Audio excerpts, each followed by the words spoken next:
अच्छा गाइस, तो काफी सारे लोगों को ना ये मिसकंसेप्शन होता है, इंक्लूडिंग स्टूडेंट्स, इंक्लूडिंग पेरेंट्स, की अगर एक बच्चा एवरेज है तो उसके लिए प्रोफेशनल कोर्सेज लाइक सीएससीए नहीं बना है, तो उसको वो प्रोफेशनल कोर्सेज नहीं करने चाहिए। एंड अगर आपको भी ऐसा लगता है ना कि एक एवरेज बच्चे को ये कोर्सेज नहीं करने चाहिए, या फिर मैं एवरेज स्टूडेंट हूँ, मेरे से ये कोर्स नहीं होगा, तो मैं रिक्वेस्ट करूंगी प्लीज इस वीडियो को एंड तक देखना, क्योंकि आज के वीडियो में मैं आपको live examples, real life cases बताने वाली हूँ, एवरेज बच्चों के पेपर्स बताने वाली हूँ कि स्टार्टिंग में वो लोग क्या स्कोर करते थे एंड विद प्रॉपर कंसिस्टेंसी अभी उनका स्कोर रैंकर्स के कैटेगरी में आ गया है।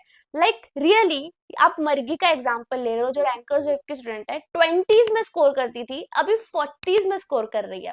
श्रेष्ठा का एग्जांपल ले लो यार, स्क्रीन पर देखो, वो प्रॉपर मेंटेन करती है कितने टेस्ट दे रही है, वो भी 20s में स्कोर करती थी, अभी 40s में स्कोर कर रही है। ये हमारा चैप्टर वाइज टेस्ट होता है जो कि 50 मार्क्स का होता है, एंड मैं ये नॉर्मल पेपर्स की बात नहीं कर रही, कंपनी लॉ की बात कर रही हूँ। कंपनी लॉ जैसे पेपर में ये लोग इतना इंप्रूवमेंट किए, ये सिर्फ 2 बच्चे नहीं है, ऐसे बहुत सारे बच्चे हैं, एंड ऐसा भी नहीं कि बहुत टाइम जा रहा है इंप्रूवमेंट करने में, विद इन 1 to 2 months इन लोगों ने इतना इंप्रूव किया है। तो ये वीडियो आई थिंक उन सभी बच्चों को देखना चाहिए जो अपने आप को एवरेज समझते हैं और जो सीखना चाहते हैं, जो पॉजिटिवली अपने आप को इम्प्रूव करना चाहते हैं, एंड जो रैंकर्स की कैटेगरी में आना चाहते हैं।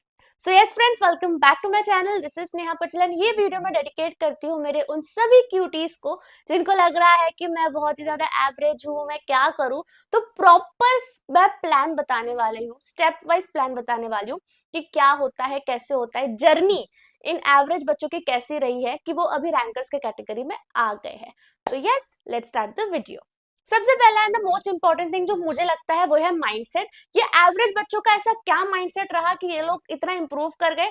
The most important thing first is कि ये लोग ना जजमेंट से डरते नहीं है, like they were not afraid of judgements. Now when I say judgements, तो मैंने काफी सारे बच्चों से बात की है, दे आर लाइक कि मैम हमें टेस्ट नहीं देना क्योंकि हमको नहीं आया तो, हमको कम मार्क्स आए तो, like they are afraid of judgements, they are not willing to give test. वो लोग वो पहला स्टेप नहीं ले पा रहे जस्ट बिकॉज उनको लगता है कि अगर मेरे से नहीं हुआ तो, एक फियर ऑफ फेलियर टाइप रहता है, जजमेंट का टेंशन रहता है। तो ये सब चीजें इन बच्चों में नहीं थी जो इम्प्रूव कर गए। दे वर करेजियस इनफ कि अगर उनको पता है कि हाँ शायद मेरे को कम मार्क्स आ सकते हैं, फिर भी उन्होंने टेस्ट दिए हैं, उन्होंने वो फर्स्ट स्टेप लिया है। तो पहला एंड मोस्ट इंपॉर्टेंट चीज मैं आप लोग को बोलूंगी कि डरो मत किसी भी चीज से, ट्राई तो करो करके। सेकेंड, इन लोगों का क्या था ना, पॉजिटिव एटीट्यूड काफी था, क्योंकि आप खुद ही सोचो, जब आपको रिव्यूज मिलते हैं कि तुम्हारा कंटेंट गलत है, तुम्हारा लैंग्वेज में बहुत इश्यू है, तुम्हारी लेंथ में बहुत गड़बड़ है, तुम्हारा प्रेजेंटेशन सही नहीं है, 99% बच्चा इसमें ना डिमोटिवेट हो जाता है कि छोड़ मेरे को टेस्ट ही नहीं देना। बट ये लोग ने वो सारे क्रिटिसिज्म को पॉजिटिव ले लिया, लाइक हाँ ये सब चीजें जो रिव्यू मिल रही थी उसको इम्प्रूवमेंट के नजरिए से देखा कि चल ठीक है ये रिव्यू आया है, इसको एक्सेप्ट करते हैं कि हमारे में ये फॉल्ट है। यहाँ पे बच्चा अटक जाता है, मेजरली एवरेज बच्चा, कि वो एक्सेप्ट ही नहीं करना चाहता कि मैं एवरेज हूँ, या वो एक्सेप्ट ही नहीं करना चाहता कि मेरी गलती हो सकती है। तो ये बहुत जरूरी है कि आप अपने आपको थोड़ा दुनिया भर को बताना है कि मेरे में ये गड़बड़ है, आप खुद से अंदर से एक्सेप्ट करो कि हाँ ये रिव्यू मिला है तो मेरी ये गड़बड़ होगी। तो उसको उन लोगों ने पॉजिटिवली लिया एंड देन वो लोग टेस्ट देते चले गए। Third and the most important चीज वो लोग में थी, वो थी कंसिस्टेंसी, क्योंकि बार बार आपके सामने से दरवाजा बंद हो रहा है, फिर भी आप दूसरे दिन वापस आ जा रहे हो कि आज तो दरवाजा खुलेगा। इसका मतलब ये कि बार बार उनको रिव्यूज मिल रहा है कि तुम्हारे में ये गड़बड़ है, तुम्हारे में ये गड़बड़ है, वो लोग हार नहीं मान रहे, वो लोग डेली टेस्ट दे रहे हैं, डेली इस उम्मीद में है कि हाँ आज तो मेरा टेस्ट मेरे को अच्छा जाएगा, आज तो चेकर मेरी तारीफ करेगा। एंड इवेंचुअली वो दिन उनका आ जाता है जब उनको चेकर फाइनली बोलता है कि you have improved a lot, and checker खुद शॉक में होता है कि भाई ये क्या हो गया, ये बच्चा तो 20s में लाता था, इसने क्या जादू कर दिया यार कि ये 40s में आ गया। लाइक हमारी भी चेकर्स की मीट होती है मेरी, तब वो लोग इन सब बच्चों की बातें करते हैं कि they are very courageous, they are so consistent, like हार ही नहीं मानते।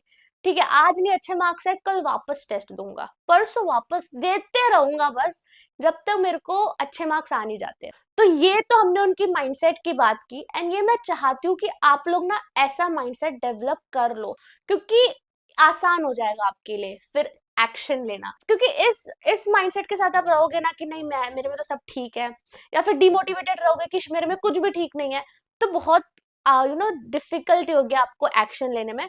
तो ये सारी जो चीजें मैंने आपको बताई उसको इम्प्लीमेंट करो, वैसा माइंडसेट बना लो। एंड अभी हम इस वीडियो के दूसरे पार्ट में जाते हैं जो कि एक्शन, कि अभी इन लोगों ने ऐसा आखिर किया क्या पेपर में कि इन लोग के मार्क्स आ गए। उसके पहले मैं आपको बताऊं, एक बहुत ही खुशखबरी देना चाहती हूँ जो कि हिस्ट्री में कभी मैंने नहीं किया है। वो ये है कि अभी क्योंकि रिजल्ट का टाइम है, तो रैंकर्स वेव में 40% ऑफ तो चल ही रहा है। आप 40% में हर एक सर्विसेज, हर एक टेस्ट ले सकते हो, बट उसके साथ हम आपको फ्री मेंटोरशिप प्रोवाइड कर रहे हैं विथ मी। मतलब आप अगर कोई भी टेस्ट सीरीज अवेल करते हो रैंकर्स वेव में, तो आपको फ्री मेंटोरशिप मेरे साथ मिल जाएगी वन टाइम। तो ये बट बहुत ही लिमिटेड सीट्स है and limited period of time के लिए है, लाइक 25 फेब से लेके 28 फेब तक ही है ना। ये ड्यूरेशन क्यों? बिकॉज यहाँ पे रिजल्ट आया है, काफी बच्चे डिमोटिवेटेड है, काफी बच्चे फेल होंगे, एंड उन बच्चों का अभी क्या आगे करना है, प्लान ऑफ एक्शन क्या होना चाहिए, कैसे पढ़ना चाहिए। डेफिनेटली आपको टेस्ट सीरीज में तो एनरोल करना ही पड़ेगा, आप अच्छे से टेस्ट दो। तो आप हमारे पास आ रहे हो टेस्ट सीरीज के लिए, हम आपको फ्री गाइड भी कर देंगे, फ्री मेंटोरशिप भी कर देंगे कि अभी आपको क्या करना है, वो भी मेरे साथ। तो इस मौके का फायदा उठाइए and code free mentorship use करना वाइल एनरोलिंग, तो हमें आइडेंटिफाई होगा कि हाँ आपको मेंटोरशिप के बैच में ऐड करना है। ठीक है, तो ये गुड न्यूज मुझे आप लोग को देनी थी। जल्दी से जाके जो भी लिंक है डिस्क्रिप्शन पर है, चेकआउट जरूर करना and free mentorship code use करना। नाउ हम आ जाते हैं एक्शन वाले पॉइंट में। देखो इन बच्चों ने जो इम्प्रूव किया है, सबसे पहला बेसिक पार्ट है कंटेंट। नाउ इनके कंटेंट में गड़बड़ इस तरीके से होती थी कि ये लोग बहुत ही स्ट्रेट फॉरवर्ड आंसर लिखते थे। लेंथ मैटर करती है, ये आप सबको पता होना चाहिए। 5 मार्क्स के पेपर के लिए 1.5 पेज आपको लिखना पड़ेगा। आप ज्यादा लिखोगे तभी तो मार्क्स मिलेगा। यहाँ पे मैं ये नहीं बोल रही कि क्वालिटी मैटर नहीं करती, बिल्कुल करती है, बट क्वांटिटी भी करती है। आप एक दो आंसर छोटा लिखो समझ में आता है, सब आंसर छोटे नहीं लिख सकते, specially in company secretary course. तो यहाँ पे आपका कंटेंट बड़ा होना चाहिए, अच्छा होना चाहिए। बड़ा कैसे होगा?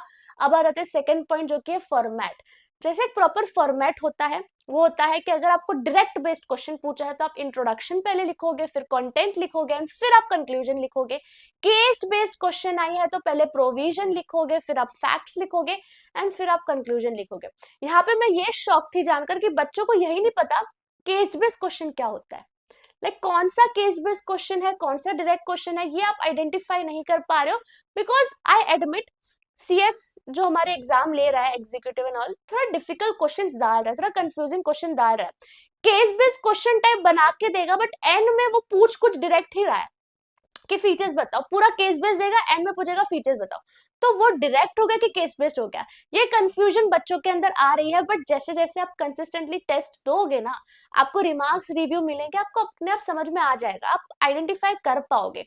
एंड जो मैंने अभी आपको बताया वो डायरेक्ट के क्वेश्चन में आता है, जब आपको पूरा केस दिया एंड लास्ट में पूछा है फीचर्स बताओ, तो this is a direct type question. वो लोग इसमें आपको केस स्टडी कुछ नहीं पूछ रहे।